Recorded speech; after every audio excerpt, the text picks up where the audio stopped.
What up, guys and girls? It is Bobby, And it's Sean. and we are here We're still. here. Here around, I guess this is here around three now. We've done this a couple weeks steady. We're still thinking, if this podcast is going to stick around after 60 episodes, I don't know. It just feels like it's going back and forth. Yeah, We're kidding. We're always going to be here. whenever we get around to it, whenever it Yeah, feels. whenever we get around to it. Again, if there's something in the news worth talking about, we'll talk about it because we're the only voices that you can trust. That was one of our things that I think we were legally required to state was that everything we say on this podcast is completely true, no faulty facts. But we are sponsoring this podcast from our friends at 10,000. Again, go check out their clothing line. We love the tactical shorts. Really great company. They love veterans. Use the code Cronus15 to get 15% off of your sales. And we've talked about them several times on the podcast. We wear their stuff all the time. Yeah, definitely, and also don't forget to apply for the scholarship. Like we have been saying, it is $2,500 of essentially free money with maybe an hour's worth of work. So, you know, please apply, get after it. We have money, and we want to give it to you. Yeah, yeah. So get your stuff in. Bobby, though, we didn't talk about it the other week. Did you hear about the information with General Milley saying that he was going to resign, and the other people part of the Joint Chiefs were also going to resign if President Trump had resorted to some sort of coup to use the military to preserve power? I did hear about that. Very, makes me appreciate him for being a good leader. At the end of the day, when you think about the military, it's not really to, be politicized, although you can probably argue that some generals become a little too political or levying their military careers for a future outside of the military, whether it's in politics or consulting or what have you. So, there's probably a good amount of generals that probably do that, but I've also a lot of respect for General Milley. I got to meet him once at Britain's graduation because one of my guys graduated with the first female class. Okay. So he was there, and then he essentially was like just walking around asking all Rangers like what they thought about having a woman in Ranger Regiment. And of course, I was with my guys, and every single one of them said, "Hell no, not gonna happen. Refuse it. We won't ever allow women in here." I was like, guys, this is the chief of staff of the army. You can't like just say no. Well, I love that though, because if you want like an honest answer from somebody, albeit maybe even incorrect or challenging, society at the time, you got to ask guys that are on the Oh yeah, ground. I yeah. really dislike when generals will ask battalion commanders or field grades on staff what their feelings are on something. I saw it at the division and brigade level, and it's disheartening because 5 years prior those individuals were down on the ground on a line unit commanding and or supporting, and they knew exactly what the flavor was of the month, and then they act like once they've made field grade they just completely forget about the men and the women, and they give these political answers so they can stay in.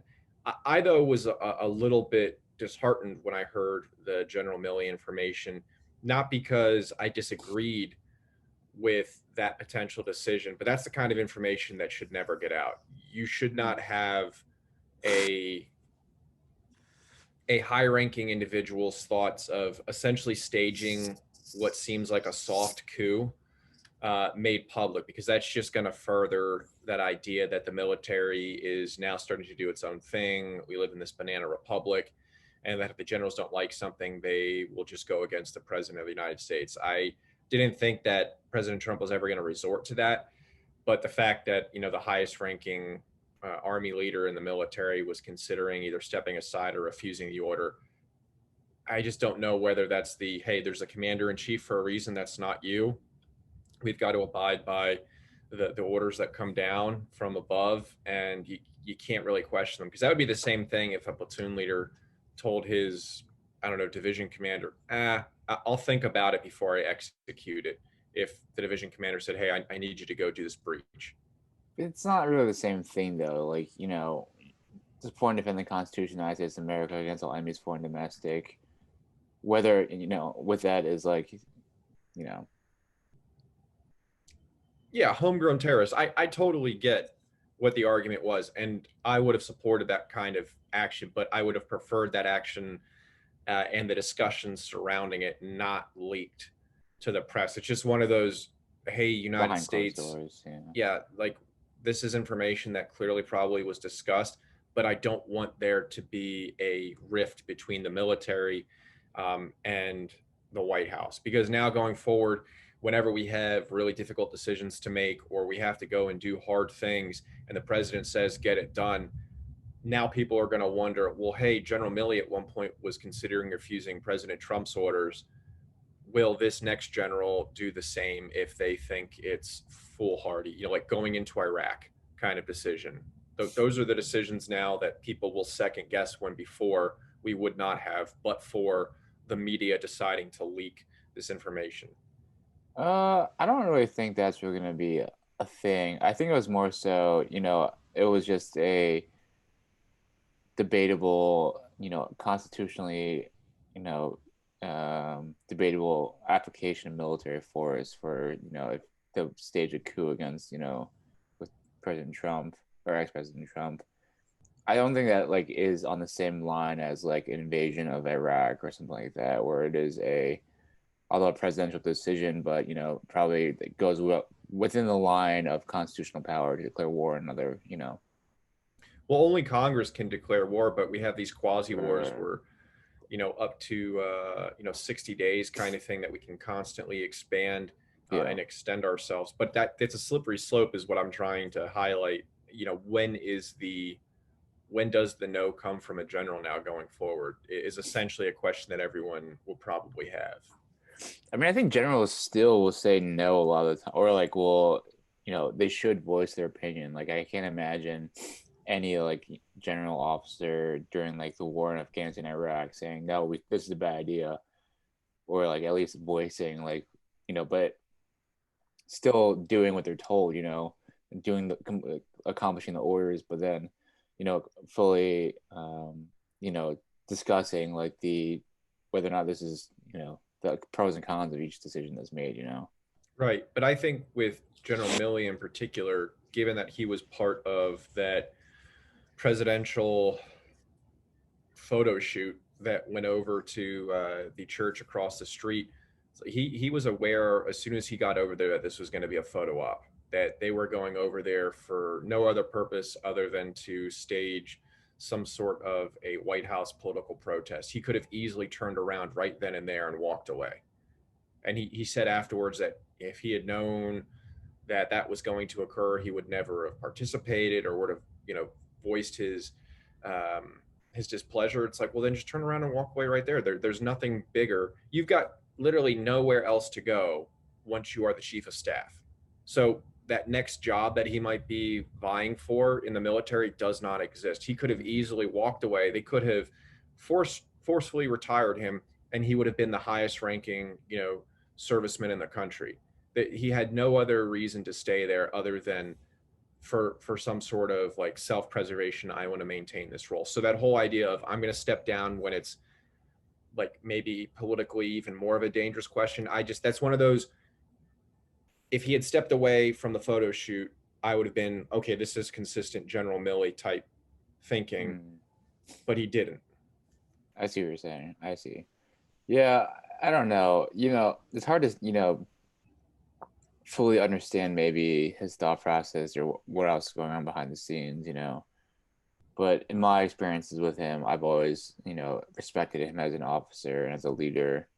I've heard also like pretty funny story about his son, which I will not share on the podcast, but I'll tell you offline about his son because he went to Georgetown, and one of my friends was in his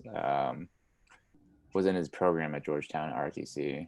Oh, Georgetown always has a bunch of people that have like very famous fathers, and their sons end up, joining the military too. I knew a dude whose dad was the director of an agency, and so that's not the second time. That's a weird coincidence to have that many people related to very senior ranking individuals. But I would say with the general thing, I know we in the military like to hold them to a high regard, but looking at Afghanistan now essentially being a complete failure because the Taliban's taking over, these generals that were in charge did the same thing over and over again. It's not like any single one of them, no matter how respected they were by the troops, did anything to change the course of the future for that country. We did the exact same thing over and over and over and over again.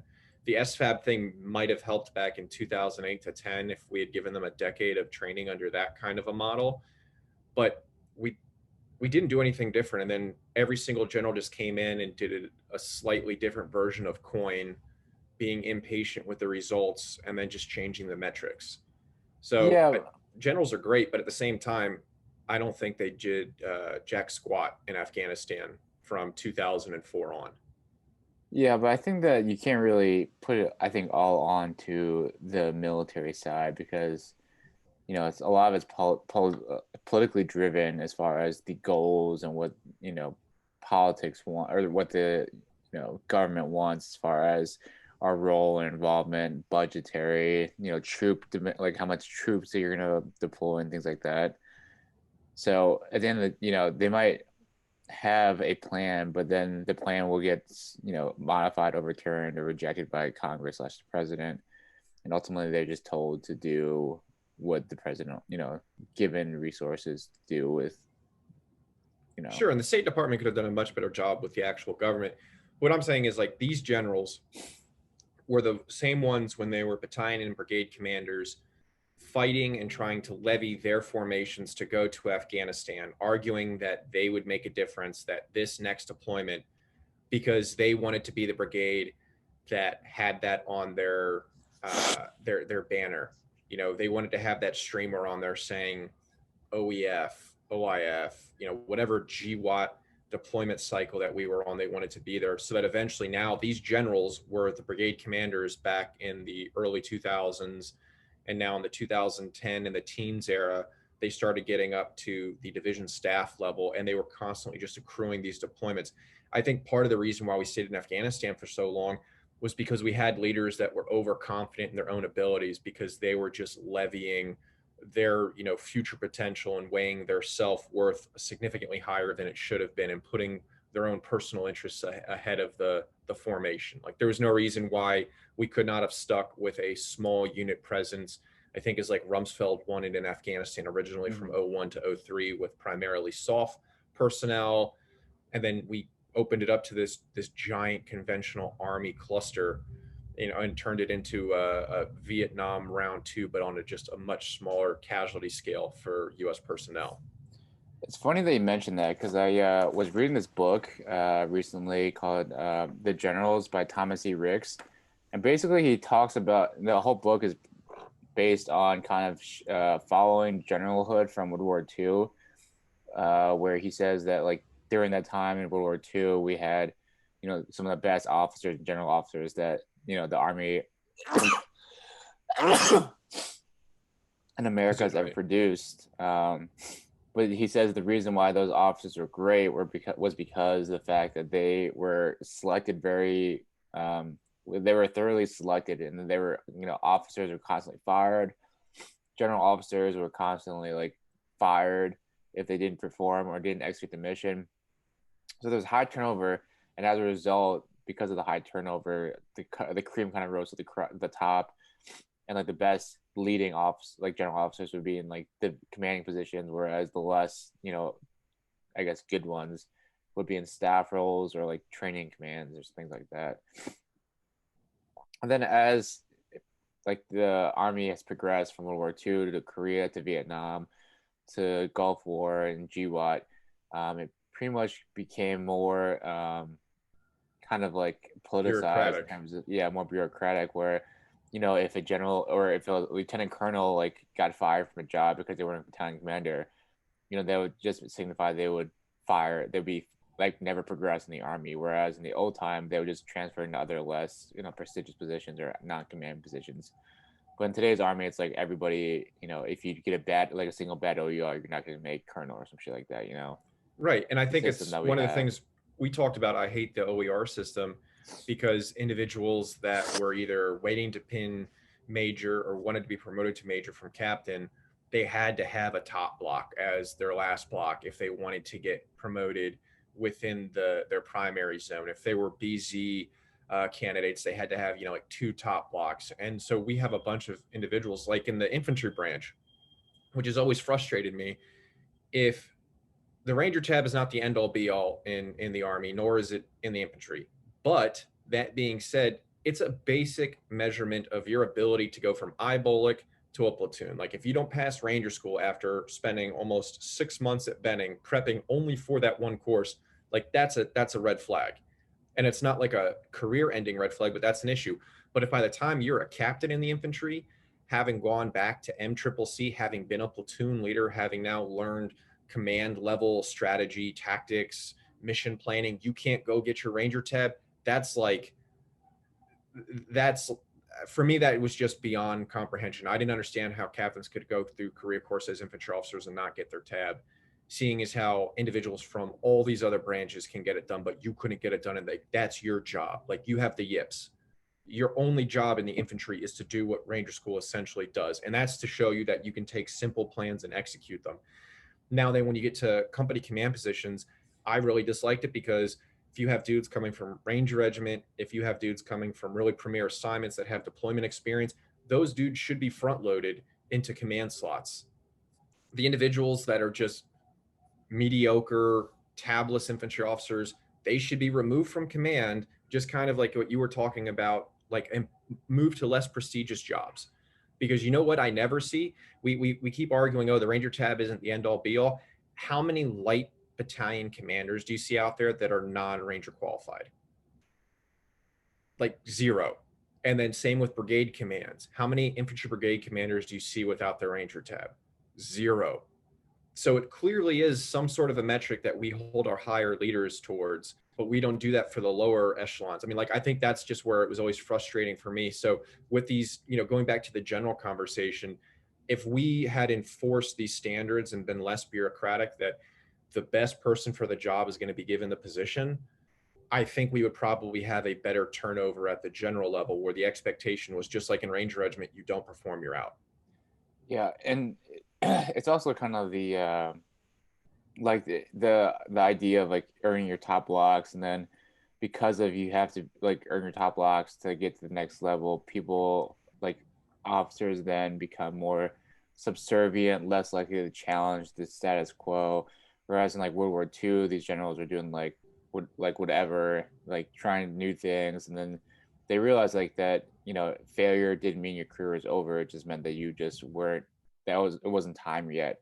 And he used examples of like some generals who like were battalion commanders or colonel or like brigade commanders, didn't do like, or regimental commanders at that time, and like had like a failure on like a on a like in a battle or something. They lost that command, went to go do something else, but then proved they learned from their mistakes and then was put back into command in the future date. But nowadays it's like once you know have failed at one spot and you can't regress then and progress again in today's army, you know. Yeah, for instance, JRTC, everyone seems to be completely fine with going to JRTC and getting their ass kicked. Every unit I've been in has made excuses. Oh, we lost a third of our force. Oh, we just lost 2 battalions at the breach of this random spot in JRTC where we knew they were massing forces. Like the brigade I was in got absolutely clobbered. I didn't understand that. If you were a battalion commander and you got clobbered, goodbye. I don't know how getting your ass kicked says, you know what, this person's ready for battalion command in Afghanistan or in an austere wartime environment. And so if the scenario is difficult, well, clearly it's going to be difficult for everybody, but you should be able to overcome those challenges with taking those necessary risks and then being able to vocalize when a plan sucks. And being there and watching, for instance, we were in like a near peer threat. So the whole collateral damage estimate was not as enforced when you could take out a large enemy force. That was like, the commander's discretion. We had the entire JRTC Op 4 command doing a rock drill, and we didn't execute any kind of strike. We were watching them on Kill Cam TV and did nothing. If we had taken them out 3 days, they're gone out of the box.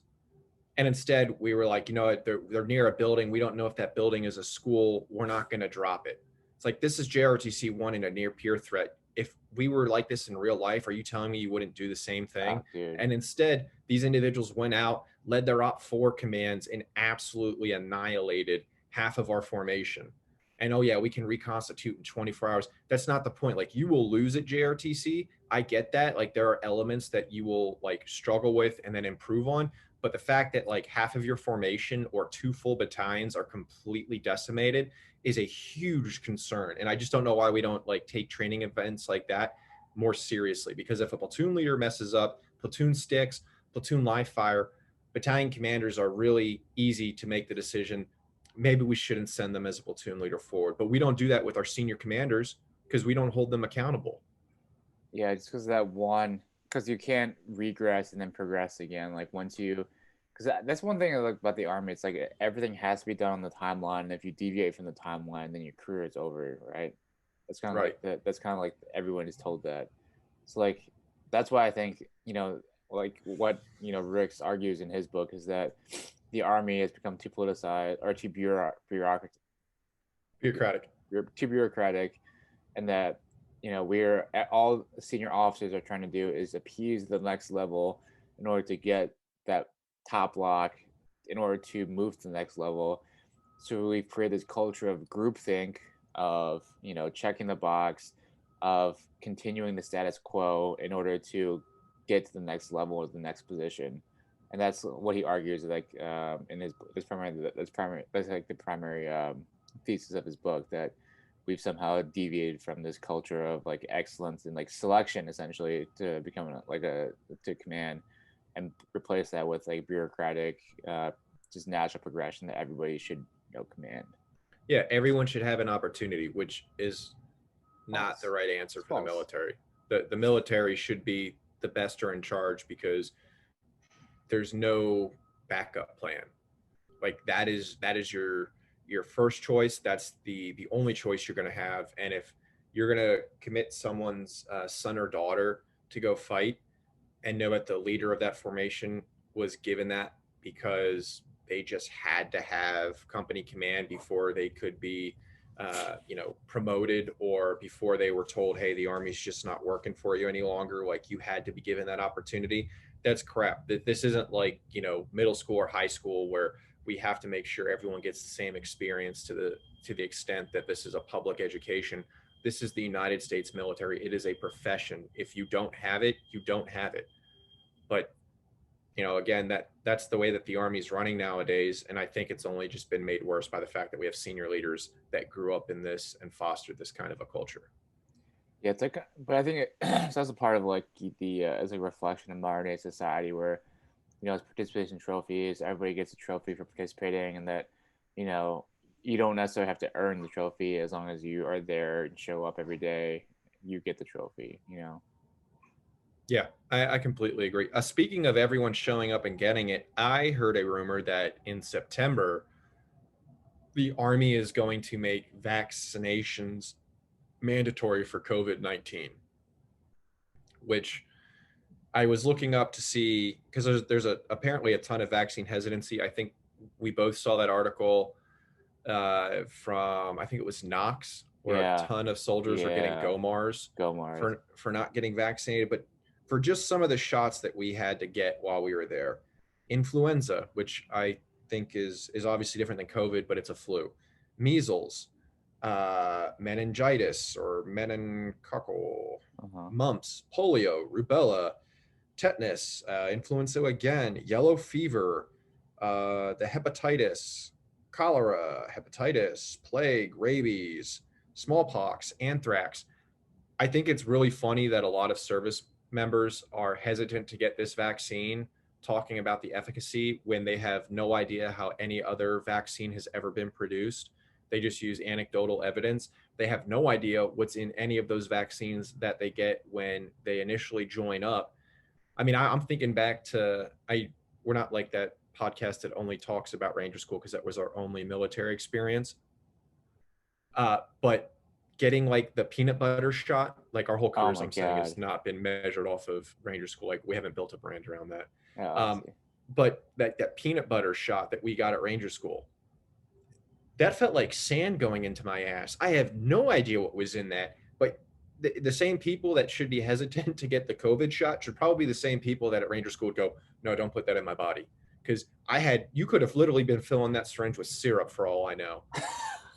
But you're going to tell me that now you're an educated individual that knows the FDA requirements for vaccinations, how CBER is involved, what class 1, 2, 3 type research looks like, what those groups have to have, the types of statistics that go into licensing. You're going to tell me you are now an expert on all of that information, and you've made the decision that this is the one vaccine out there that you just can't trust. Of all the vaccines that you've ever taken, this is the one that you know for sure has the most issues because of the anecdotal science that you get off of Instagram. Yeah, it's just like that. There's like that meme of like all the memes about is like the guy that refuses to get the vaccine is also the guy that eats Pizza Hut and DFAC, you know, Yes. every day of the week, or Pizza Hut and Burger King 4 days a week or 5 days a week, you know. Same Yeah. fucking, it's like the same thing. It's like that drinks Monsters, like 3 cans of Monsters a day, dips a full can a day, and drinks a pack of cigarettes a day. Like you're doing way worse things to your body than just taking a vaccine that is pretty efficacious and relatively low side effect profile. Yeah. The other thing too that I thought was really funny, and this made me think of the military, is somebody on Barstool apparently did a thing about, vaccines in the NFL because the NFL is Yeah. either now requiring it or they're going to totally just dump on teams if games have to be postponed. But you got players that are in the NFL that will be like, I've got 6 concussions, I've broken limbs, I've torn ligaments. I'm going to put my body on the line to play this game. Like, I don't care if I can't walk when I'm 40, if I don't remember my kids after my 45th birthday. I'm tough. I'm playing football. But then they're like, oh no, I can't do that now because I have to get a vaccine.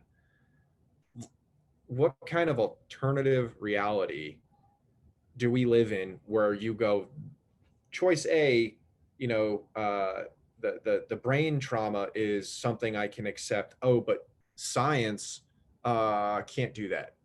Like cannot accept. Oh, we've got hundreds of millions of vaccinations out there, and we've got a couple hundred or even 1,000 statistically issues with either individuals catching COVID and getting sick and or dying.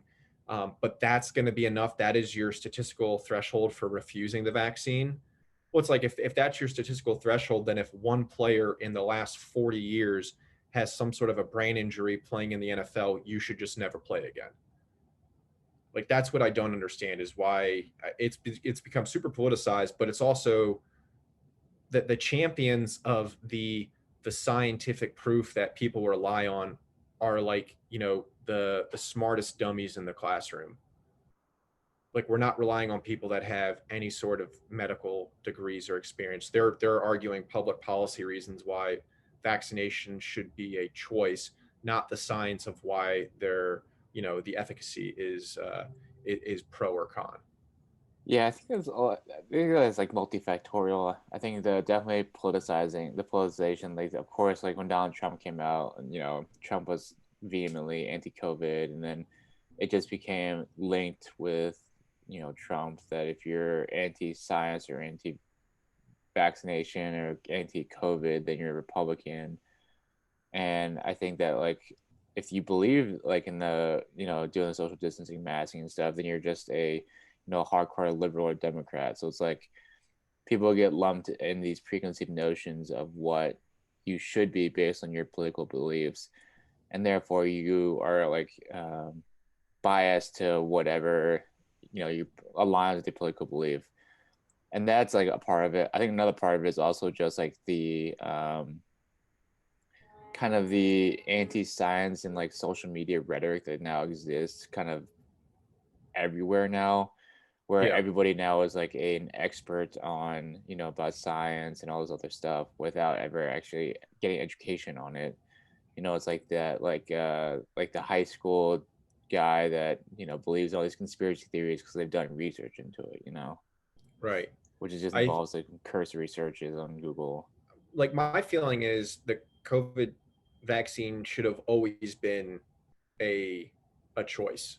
Like it should not be forced on a population because we never make the flu vaccination every single year a requirement.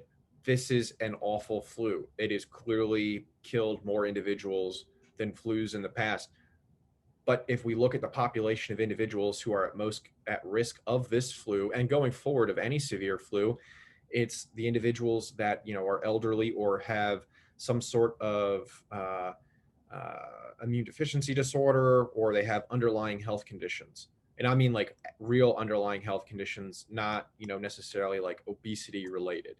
So that never changes every single year. Those same populations are at risk every year, but it's now those populations that we're all of a sudden latching onto as the reason why vaccination has to be mandatory.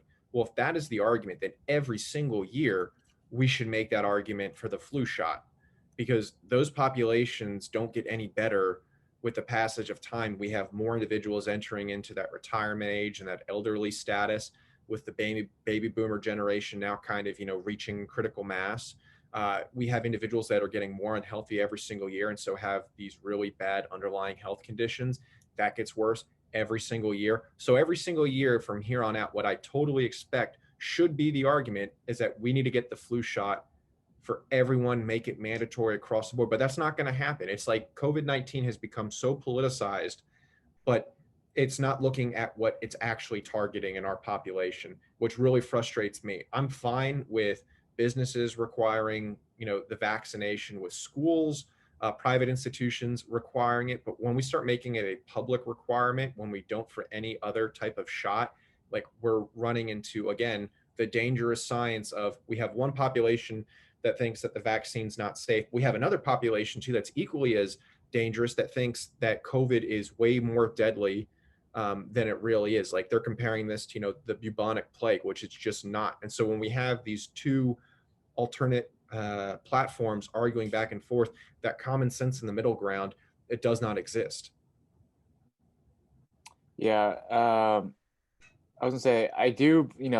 It's there's precedent for like requiring vaccinations to go to schools, for example. Like in order to go to public schools, in most states you have to have XYZ like vaccinations for the most part. Some states are more lax, like California, where they can like give you the choice of vaccinations to go to school and stuff. But Oregon. yeah, but then the day, to get act, you don't. I don't think you should mandate it for everybody, but you should also like. I think it's well within reason to tie certain resources and services to these the vaccinations. Like you can't go on public transportation if you're not vaccinated. You can't fly if you're not vaccinated. Things like that. Yeah, I'm Um, fine with that because again, that's that well public within the entity, right. private entity type Yeah. overlap. And if it's going to be controlled by the government for the large extent, or controlled by a municipality or state level entity, if they make that decision, that's literally the representatives of the voters making the decision, or private parties. But for the national government to step over the individual rights of the states, like that's going to be challenging going forward, because again, it's that slippery slope of where do we stop with this kind of control. No, Are we going to I go are we going to go back to the total mask mandate, come the fall, when people are just going to naturally, we're going to hit another flu cycle. Aside from COVID-19, we will have another flu for the seasonal flu in the next 6 months. So how is that going to compound the effects of what we're still going through now with the Delta or the Lima variant? no, I 100% agree. It's like you can't.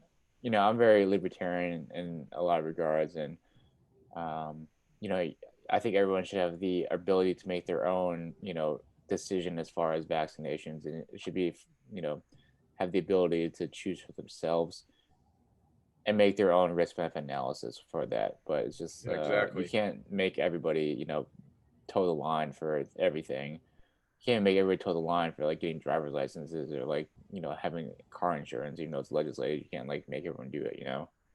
right? I mean, I think from kind of that standpoint or that argument, if we're going to make everyone have to get a vaccine for this, for something that contributes to an underlying condition that increases the mortality rate, well, then I expect the government to come in and start controlling what's in the pantries of the average American, to start coming in and mandating that Americans start taking fitness seriously, and that this idea of health at every weight is an appropriate way to view health in society. Like if we're not gonna stop at making vaccines mandatory across the country, then we shouldn't stop when it comes to other actual health conditions that every single year are controllable by us. Yeah, you know, definitely a progression of that same logic. Yeah, I don't know. I definitely don't agree in like mandating vaccinations for everybody. You have, I think, the freedom to make your own decisions, but you should also have the capability of, um, dealing with the consequences of such decisions. Yeah, if you don't get the COVID vaccine and you die of COVID, but okay, right? I don't feel sympathetic to that. Like I got the vaccine because I felt like if this is a flu, I have asthma. I just don't want to get sick, because not that I'm afraid of I'm going to pass away from this, but from the sense of like I'm not going to be able to continue being fit and active. I have a 97-year-old grandmother I still want to see who's very healthy. Like I made that decision to get it, and I'm required to have it to go to school. So between all of those factors, I made the decision to get the vaccine. Now, if I didn't get the vaccine and I caught it and I died in the hospital, I mean that just seems like that was the risk I was willing to take, and it didn't pay off. No, I So, agree. I agree. um, Yeah. on a lighter note, I have been watching the show called Trying on Apple TV. I don't know if you've seen it. Okay, it's a British comedy Oh, about stop. what? It's about adoption. Oh my Uh, god. because we've talked about in vitro fertilization and how expensive it is, and we've had friends in the military that have had problems conceiving. Male fertility rates, going down across the country. Uh, do you know that the price to adopt is between like $25,000 and $50,000? Oh yeah, I knew that. Yeah. That is unreal. Again, we have individuals in this country that want to raise children, that want to be parents. That's the cost of like a brand new car. And I'm not comparing a child to a car purchase. I'm saying financially, if you have an individual that's setting aside money so that they can raise a child because they think a child living in, this big kind of Batman style orphanage, is not getting a fair shake at life, and they want to take them in and raise them as their child and give them a loving, caring environment, you're going to put a $25,000 to $50,000 cost on that. That's unreal. I mean, in vitro's a similar thing with the military not covering it, but why doesn't the military cover adoption costs kind of thing? Like again, I just feel badly because I feel like I'm constantly reminded in society that people that want children can't get kids, and we have all of these obstacles in their way, and it seems like all of them are financial. Like 25 to $50,000 seems like a lot of money to do something that is incredible, that is going to change someone's life, that is going to make them feel loved, that is going to turn things around, that might bring a family together. But you're going to say that that's worth $50,000. I think that is awful. Yeah, I mean, I don't think, it's that you pay X to get Y. I think it's paying X in order to prove the regulatory agency to get Y. Because the adoption process is, full of bureaucracy and other agencies that, have to be paid somehow for doing all the work of like finding, you know, or finding kids and finding, acceptable families that they come and inspect the household. They need to do like background checks. They have to do like all this like legal. I'm sure you're like well aware of all the legal and kind of the ethical things that to really determine if you're a worthy like a worthy like it's foster not a foster but like worthy like Like adoptive parents. Yeah, like obviously not everyone should be parents, right? So like the fact that just because you want to have kids, like you might not, be in the you might do this kid even worse by adopting this kid. Absolutely. But I think as part of those background checks, looking into their finances, okay, these people have investments set aside. They are, smart money managers. They have a house that is conducive to have one, two, three, X amount of children. They've demonstrated through these background checks, which are extensive and can take up to 18 months plus, that they have the financial resources to add an extra mouth to feed, to send this child to daycare, to provide a comfortable life, play sports. But then they say, oh, we're just going to take 25 or $50,000 to cover that, when a lot of like foster programs are sponsored by the state, when the states have a lot of finances that go towards, I think, helping some of these agencies. I feel like some of them are now overly profiting Mm. from such like an altruistic endeavor, because somewhere I read that over half of that cost goes straight to the agency's pocket. Oh yeah, no, that's probably where it comes down to. But um, you know, it's hard. I'm sure that somebody's done like some expose about like the because it's all like a black, behind the black box as far as adoptions go. Sure. Like we always think that it's like pretty like shouldn't be that difficult to find like a kid and then match them up with like a willing to adopt family or parents. But I imagine that there's some like black box in terms of like all these regulatory check marks that you have to accomplish and all these bureaucratic things to do and legal paperwork to fill out. And the agency is like the only people that know how to do all that stuff.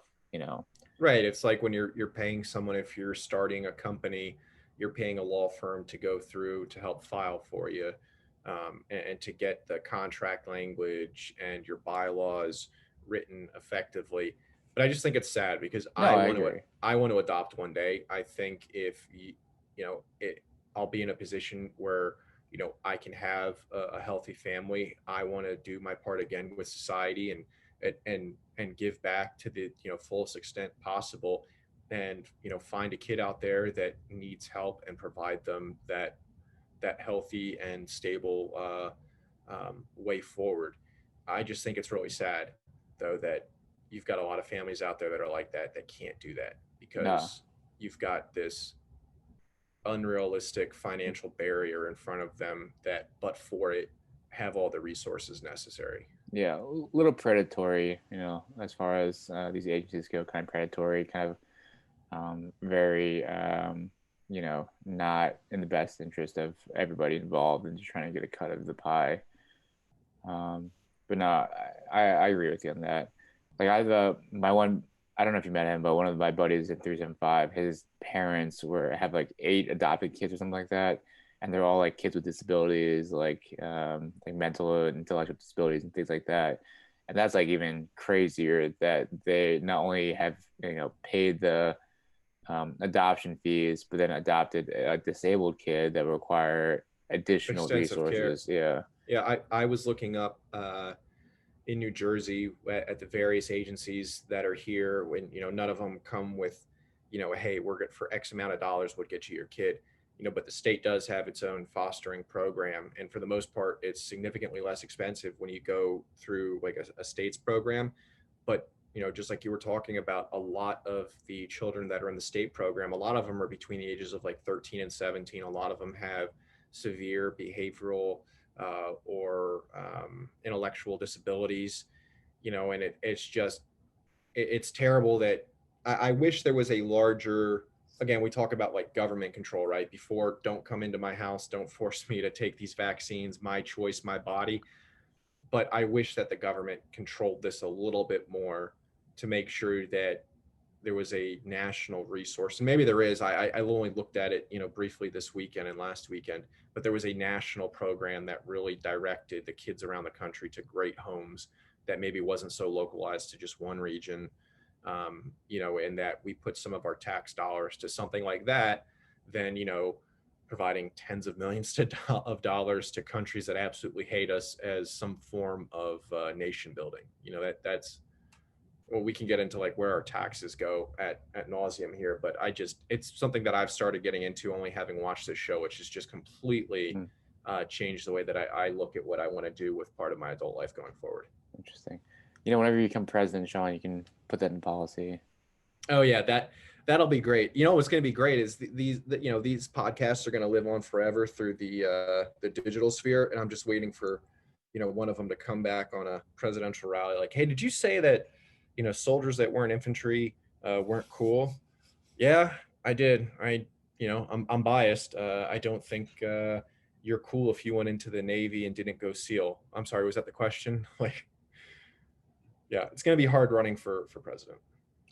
I was speaking of running for president, I was listening. I think probably on Joe Rogan or something, talking about he had like on some political guests, and they were talking about how now we've talked about this before, about how like so the identity politics are so great that if you're not far left, you're not Democrat. If you're not far right, you're not Republican. Right. Whereas the majority of people are probably somewhere in the middle, like probably a little more like in the middle, and have some conservative views and some liberal views. But generally speaking, a lot of people nowadays are like into or believe in like same-sex marriage, like that, like pro-choice, things like that, like pragmatic approaches to a lot of Yeah. things. Whereas in current politics, it's like either one way or the other way. There's no in between. So they're saying that, like, the next generation of politicians that need to be like young, have both liberal and conservative views, understand kind of the implication. They're able to think for themselves and have a pragmatic approach to things. Um, example, Sean being a perfect example of someone that has somewhat conservative views on some topics, and then very liberal and non-traditional views on other topics, but overall very pragmatic and very logically thought out approach to politics or into policies. So Yeah, and I would generally say that I'm the smartest person I know, that I'm amazing. Is this me launching? Are we launching my campaign right now? I'm But just waiting for I'm just waiting for the next 5-10 years when you start your political career, and then I'll just say that all started here. yeah, well, I'll be the Will Ferrell from the campaign. Schools is our future. Window tint technicians are America's backbone. But I would say with the younger argument, I would absolutely love to see a younger population. We have the oldest Congress in history. But you look at the young people that are in Congress right now and you shake your head. It's the Madison, is it Crawford or Crawthorn? Crawthorn, yeah. The one Yeah, dude's yeah, like paralyzed or some shit, yeah. yeah. Didn't get into the Naval Academy, no matter how much he wants to say he did. It's that dude who doesn't even know the people that he's quoting, hasn't read the bills that he's arguing against, and doesn't understand the criminal justice system enough when he levies comments against Fauci's testimony in Congress. Like, we have that one side, and then we have people on the other side like AOC, economics degree from BU, doesn't understand economics. You would hope, as we were just mentioning, that those two, while polar opposites, would be able to come and meet in the middle. But it's like now our younger generation feels like it's just completely bifurcated. There's nothing bringing them ever closer. We're in the redwood forest. There's a giant gap in this tree that people can drive through. The tree will never grow back together. I mean, I look at it from the sense, and at when you were at med school, we talked about it. The peers that I have at my law program, I think, are incredibly intelligent. But some of the arguments that I hear that they make for different kind of political ideologies, for social programs that we should have or lack thereof, are like astounding to hear, because they feel, I'm going to say they feel, for me, because that's what I learned in school. Everything is a feel now. They feel to me completely stupid. Like, there's no getting around how uneducated they sound when they are now at one of the best graduate degree programs that you can possibly achieve, at one of the best programs in the country that you can get into. But you're going to make arguments that a poli-sci major freshman year at some random D3 school that nobody's ever heard of is going to be able to talk around. Like, that's what's scary to me, is that we have individuals, young people in this country, that are incredibly intelligent, that are just also incredibly, incredibly stupid. Yeah, but it's also, I think a lot of that just comes from just straight up ignorance, and until you actually have life experience or have lived a little bit, have, done things, seen things, experienced things, you have no basis for talking about, like, social services, things like that. It's like unless you've like gone to, a third world country like Afghanistan and seen truly poor people that are oppressed, like true oppression, things like that, then you don't really understand what it is. And um, I said the same thing for like in med school. The same thing with med school. Like a lot of the people that came straight out of med school or came out of college and med school have, these super idealistic views of like social programs and like things like that. And ultimately, it's just, I think, just formed out of ignorance and lack of life experience, and just viewing life in a very naive and simplistic view where it's either white or black and no shades of gray, whereas everything is shades of gray and there's no such thing as white and black, no such thing as right and wrong, it's just shades of both. Yeah, I think America would benefit from. It's not the Red Cross. What is the not the Foreign Legion either. What's that program that you can do where you travel to essentially what are third world countries and you A Peace provide a Corps. Peace Corps? Yeah. Yeah. I would love to see more people volunteering for the Peace Corps for maybe like Habitat for Humanity. Is that the environmental one? No, that's one where you build homes for like homeless people. Okay, yeah, oh, even that, like the Habitat for Humanities, the Peace Corps. Teach for If America. if we had more individuals that were required, and what we said going back to education, if we want education to be free for the majority of Americans, then let's tie one of those programs on the back end of it and require that people teach in areas of the country that are failing on the national education averages. Let's have people, if they want to go and qualify through these loans, are going to go into the Peace Corps for a year or two, so they understand that the education that they're getting, even beyond their high school level, is putting them ahead of 98% of the rest of the world.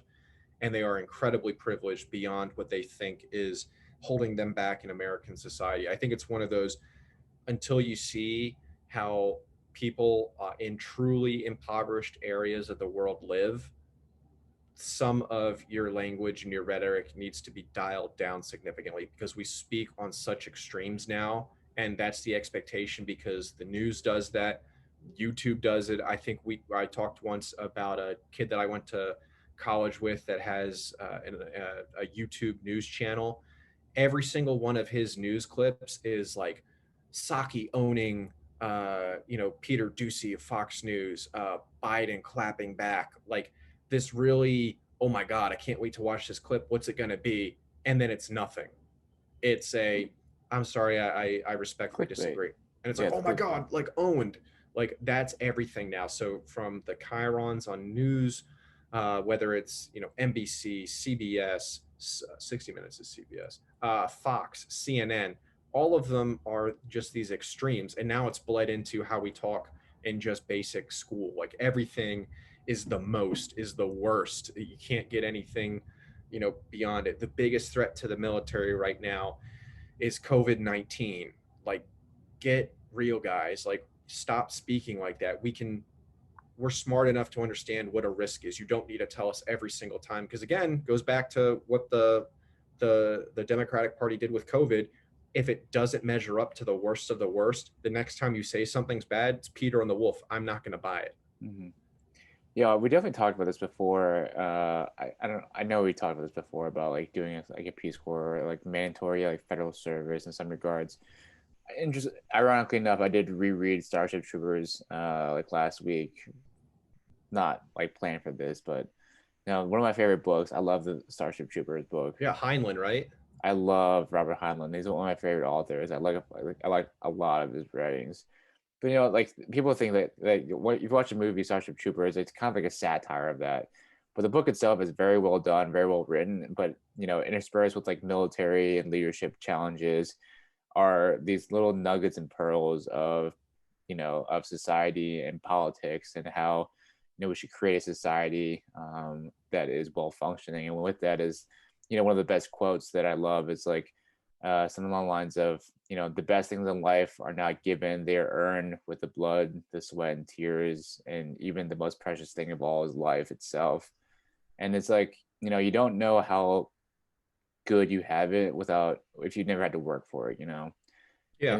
And that's the thing that in this, you know, futuristic society is that in order to have a right to vote, that in order to be a citizen, you have to serve in some regards. And everybody can serve in the military or the federal services. You don't have to be, you know, an infantryman. You can, even if you're disabled and intellectually disabled, you can still get a job and still enlist in service and do whatever your abilities will, you know, provide for you. Like, and you know, I think everyone in that in our mind for like federal of like mandatory like federal service is like everyone's becoming the infantry and go fight wars, but you know, it's not everyone would have to do that, you know, whether it's like, you know, forest service or like, you know, picking out or cleaning national parks, whether it's like engineer corps, um, peace corps, all these other different avenues of service. You know, I think our country would be a lot, like we said, a lot better off if you linked something for the federal service. Like if you give something back to society, then you get something back in return. Whether that is like education, or maybe like a grant to like, you know, buy land somewhere or what have you. You know, but I would love to see that in the future where, you know, people where if you do something that betters everybody else, that is very selfless, where you can put something, sacrifice some of your own time and effort, and you get something back in return, you know, that's the perfect, and that makes it so much more worthwhile for you too. Yeah. One of the things with that idea of everyone, you know, working for something, working towards something, everyone also thinks that the work that they do is the toughest and the hardest thing. And you know, it's one of those, when you sign up to do something, you should know inherently what those risks are and what you're signing up for. So if you're signing up to go and become a doctor and you're told, hey, you didn't, what are some of the tests that you took what at medical school? Oh, the countless tests, countless Yeah, but tests. like, so you don't perform well enough on that. You might have thought you tried hard enough, but you didn't. Like, guess what? You're gone. Just like command, you're gone. I've got peers that graduated law school last year that are freaking about the bar. I get the bar is the test that you need to pass in order to, you know, be a licensed practicing attorney somewhere. But if you're going to be traumatized by studying for 3 years at law school and then traumatized for the 8 weeks that you're studying with like a Barbary prep, getting ready for a test that tests to last 3 years, maybe you shouldn't go into law because you're going to be dealing with much bigger and worse issues on a tougher time schedule affecting a client's real life than you being like intellectually stumped by preparing for a test that you should have been relatively prepared for after 3 years of quality education. Yeah, People just need to understand that. But back to Starship Troopers real quick. I wish the movie had gone into their earrings and how like individuals on, you know, if you were a part of one mission, you'd get like an earring with a skull on it. that's only like one, that's only with one unit, one company in Yeah, particular. the cool one, Rico's Roughnecks. I No, no, just no, no, don't. that was not Rico's Roughnecks. In the book Was it it's the? not. Well, it's not. Yeah, it's not in the movie though. Oh That's yeah, yeah, yeah. uh. So for those of you out there that are arguing, we should have beards. I want to be soft. One, go to SF selection and do it. Um, but two, why aren't we arguing for earrings with, you know, cool? Oh, you did an air assault in Afghanistan. Guess what? That's a, you know, It's you were called your part of this uniform. big operation. Yeah. It's Instead called of your wearing a uniform. stupid set of like airborne wings, let's wear you know an earring with a dangling wing. You know, like let's bring back some bling to the army. Yeah, sweet. But Nose rings.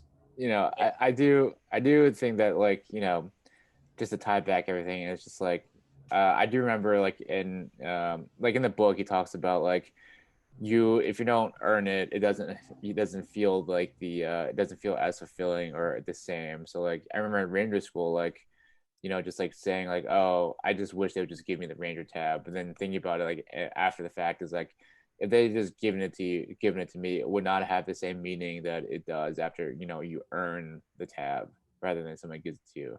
Oh, Because anybody can absolutely. can walk to, like, you know, into your commissary or your clothing and sales, buy a Ranger tab, but, you know, and throw it on your uniform. Anybody can do that, but you haven't earned, you know, the right to wear it. It doesn't mean anything to you.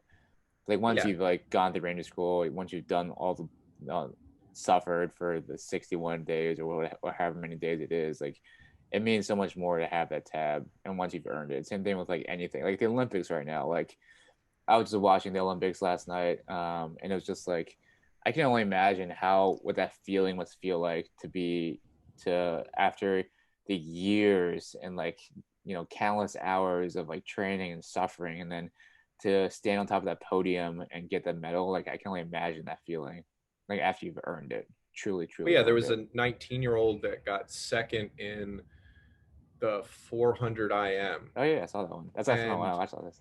yeah, she's like going to be a freshman at UVA next year. Yeah, How, I don't know how. I mean, can you imagine sitting next to somebody being some, it's like Kayla like Decky. frat boy 18-year-old? Oh, I'm in college. Woo! Yeah, it's And like then you Kayla look over. Decky in college. Yeah. Oh yeah, and she's like, I've won a couple Olympic medals. You're like, I've not done anything with my life. I'm such Yeah. a failure.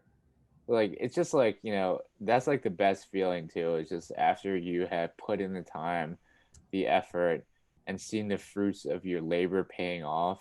What better feeling is that? Yeah, there is none. And then I would also say, like, comparing this back to just going into the shopette and buying a tab, it's like the individuals that you see on the Instagram. I think, was it Disaster just did another great expose, a 15-minute one about some dude that has tattoos, check, rolls sleeves up in uniform, pick, check, spends too much money on a rifle to make it look like it's Gucci'd out, check, and then knows one thing about soft and cashes in on it and makes this fake insta life about having been a soft influencer like that. I absolutely, I feel like it's the same thing. You can get away this fake imposter syndrome, and then when someone actually checks, did you work, did you earn it, your world comes crashing down. The tactical doc dude, the same people that are arguing that a tampon is as good as packing a wound as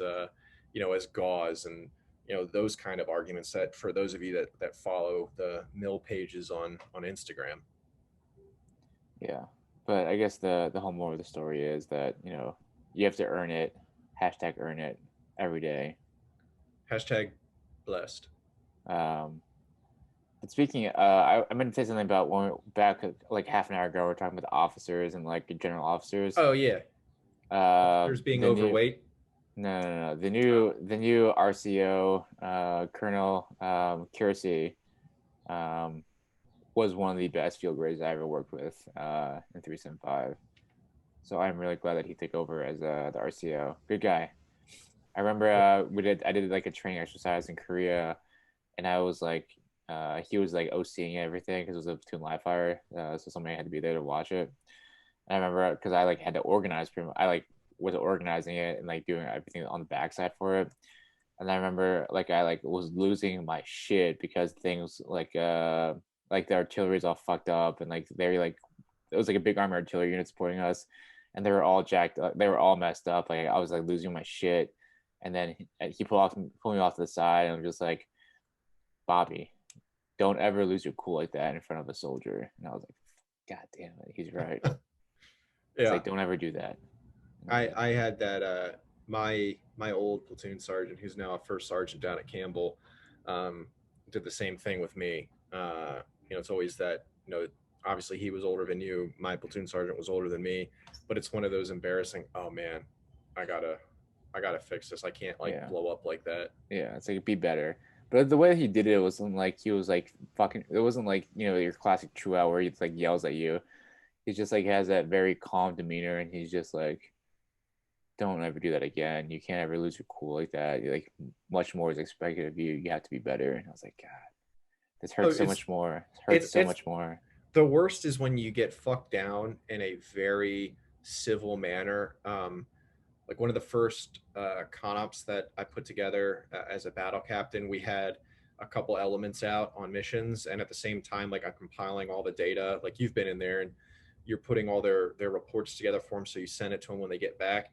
And I had like one of the units uh, in the header that had been out, but had not put the actual name of the unit that had gone out. Like that was literally like the one typo, and I got a call straight from the company commander, and he says, Sean, we hired you for a reason here. If this is the kind of attention to detail that you're going to show, I assure you your experiences won't be long, and more is expected of you. And this is far, underperforming of what your value should be bringing into this organization. And I just remember hanging up, and then every single con op that I ever did, I was looking at like 5, 6 times over. I was getting like time off and then taking look back at it. I would send it to another officer to be like, hey, make sure that nothing like I have the right unit name, right? I mean, it's terrifying, but like if you get yelled at, you might be numb to the criticism and go, oh, this person's just speaking out of emotion and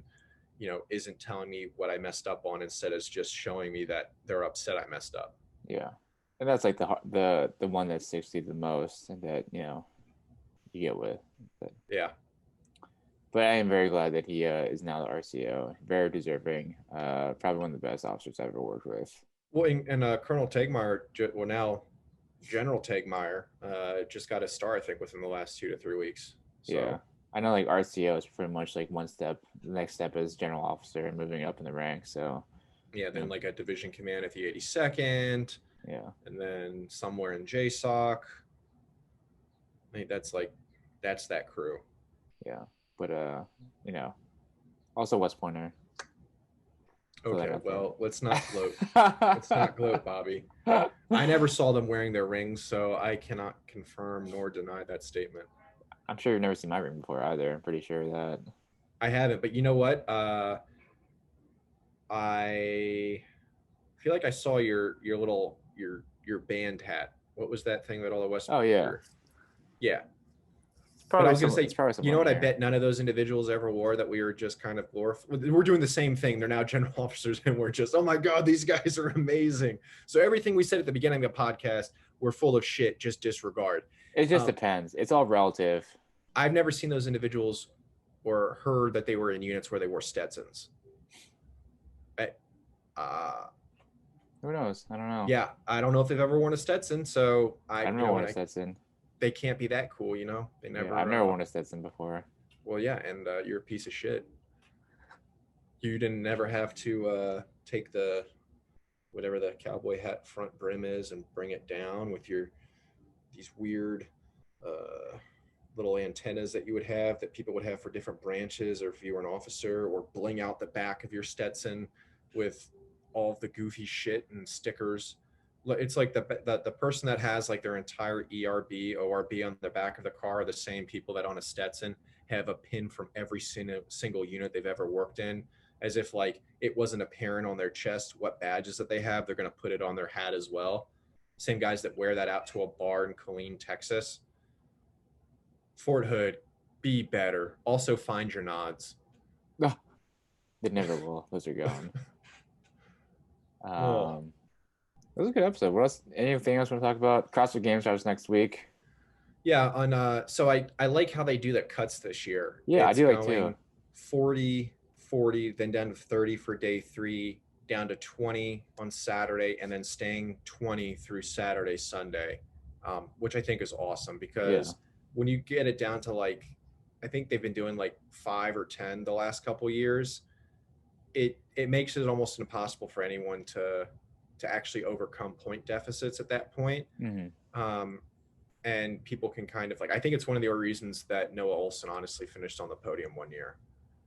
Like, because, he sucked at some movements, but there was nobody else to separate him from, Matt Fraser. Right. But yeah, let's go Chandler. Speaking of cool earrings that people have gotten and nose rings when they got out, and cool hair.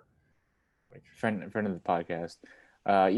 I actually was on Dave Casho's like Instagram, where he announced the CrossFit Games, where they announced the cuts game, and like all the comments underneath there are like, no, all the athletes deserve to go to the final day. There should be no cuts. Everyone deserves to play, and it's just like the same. I'm still blocked argument by Dave Castro, by the way.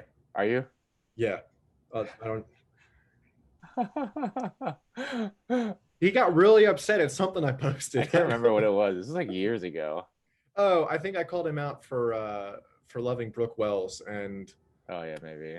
Yeah, that sounds familiar. I can't believe I'm still blocked. Of Why all would the he content unblock that I've you? created, Why would he? Oh, yeah, true. why would he Uh, unblock me? That's right. Yeah. I feel like I've made it. I've made it in America.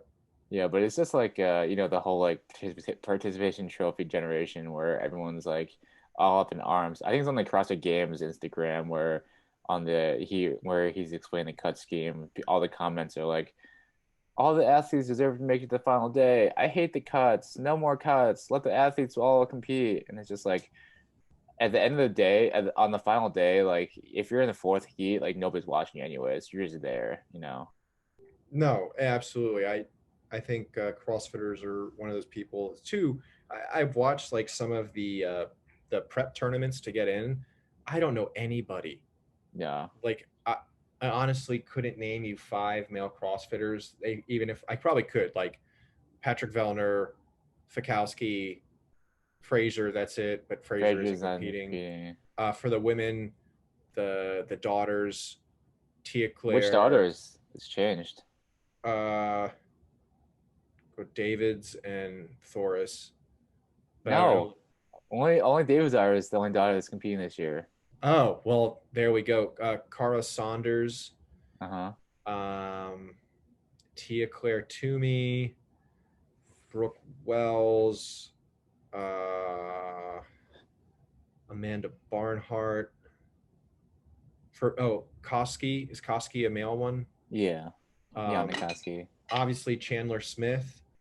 Yeah, I don't know. Oh, by the way, too, again, I was just checking on our Cronus Fit one. I think he's blocked Cronus Fit as well. God dang it. Is that me again? That's 100% you. Did I cross the line again? 100% you. Oh no. Now we'll never make it. We're never going to be tagged. We're never going to be asked to come in and run a fitness workout like Go Ruck. Man, we've really missed an opportunity for marketing here, guys. Thanks, Sean. Our IPO is not going to come out this year. Thanks, Sean. Sorry, guys. But yeah, CrossFit Games starts next week. I'm actually kind of interested to just see who wins it. I am not going to buy the new CrossFit documentary because I think it's just the same trash year after year. Like nobody cares. This year is just going to be with the impacts of COVID-19. CrossFit's future was in the balance after comments made by former owner Greg Glassman. Would CrossFit ever come back? And then it's going to be like we at CrossFit really had to make a change and a commitment. And it'll show like Dave Castro sitting in his barn, like, yeah, our programs had to be socially conscious. Like, that's really what I focused on. He's not following us anyway, right? So why do we care if we talk shit on Dave Castro now? And then it'll show like, the guys that do the commentating for CrossFit. It'll probably have like a Brooke Entz throwback Oh, just because of oh Marston. And then it'll no! be like, where's CrossFit going forward? And it's going to be like a bunch of athletes that don't matter whatsoever, that are, working hard at every box around the country. It's going to be a feel good movie. And we're going to have seen it every single year since Behind the Games ever started. So, long story short, I'm not purchasing it either, but I'll probably purchase it or rent it. I don't know. I don't. All of CrossFit has just been like a little. It's gotten way. We talk about it, like on the group It's chat. soft. CrossFit's gone soft. It used to be like this, like kind of like the outskirts, kind of like outcast, like fitness regimen, where people prided themselves on tearing their hands up. Like I can remember like when I first started in CrossFit, like the first couple of years of CrossFit, it was like I prided myself when I tore my hands, started bleeding, and that was like a thing where people were like, "Yeah, this dude's badass. He tore his hands up." Yeah, he pushes himself hard. Yeah, and now it's just like, "Oh, what shoes are you gonna wear? Oh, I got this shoe for this shoe for this. I wear these clothes. I've got all this gear. Got the belts, got the wraps, got the grips, got all this stuff." Yeah, I've got the 3 millimeter knee sleeves because we're doing 100 wall balls for this exercise. But when I have to go and run the 400 meters between the sets, I'm going to roll those down around my ankles so that my knees don't get too hot and sweaty.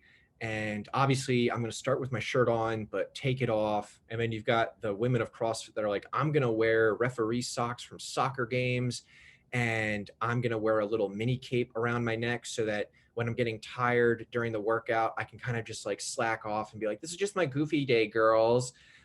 Or the like super huge dude that's just gonna be like, you know what, like if the weights were heavier, like I would be winning every single thing. If my technique was just a little better, I could easily do, Fran in under 30 seconds.